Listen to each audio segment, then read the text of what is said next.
काल वृक्ष का रहस्य। एक गांव जहां हर अमावस्या की रात को एक विशेष वृक्ष के नीचे कोई न कोई गायब हो जाता है। लोग कहते हैं वह वृक्ष काल वृक्ष है, मृत्यु और श्राप का प्रतीक। परंतु इस रहस्य से पर्दा तभी उठता है जब एक भोलेनाथ का भक्त वहां तपस्या करने आता है, और तब एक ऐसा रहस्य खुलता है जो कल्पना से परे है। त्रिलोकपुर एक छोटा सा पहाड़ी गांव था, जहां हर अमावस्या की रात कोई न कोई व्यक्ति रहस्यमयी ढंग से लापता हो जाता था। गांव के बाहर एक विशाल काला बरगद का पेड़ था, जिसे काल वृक्ष कहा जाता था। कहते थे उसकी छाया में मौत की साया रहती है।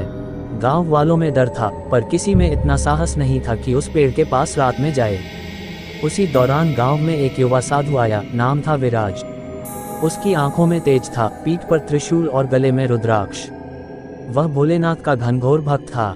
जब उसने गांव वालों से इस वृक्ष का रहस्य जाना, तो उसने उसी वृक्ष के पास तप करने की ठान ली। रात को जब वह ध्यान में लीन हुआ, तो पेड़ से एक डरावनी परछाई निकली, बिना चेहरा, सिर्फ काले धुएं जैसी आकृति, जो धीरे धीरे उसके चारों ओर घूमने लगी।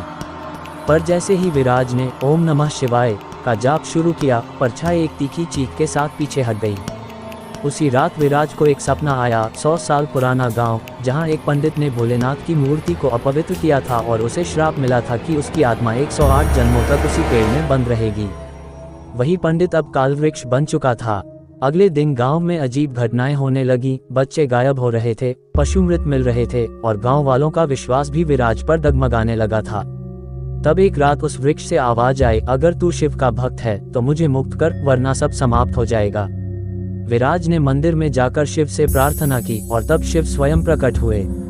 उन्होंने विराज को एक दिव्य त्रिशूल दिया और कहा, हर श्राप का अंत होता है, पर कीमत चुकानी पड़ती है। उस रात काल वृक्ष और विराज के बीच भयंकर युद्ध हुआ। मंत्रों की गूंज, आग, हवा, छायाएं और एक विकराल आत्मा।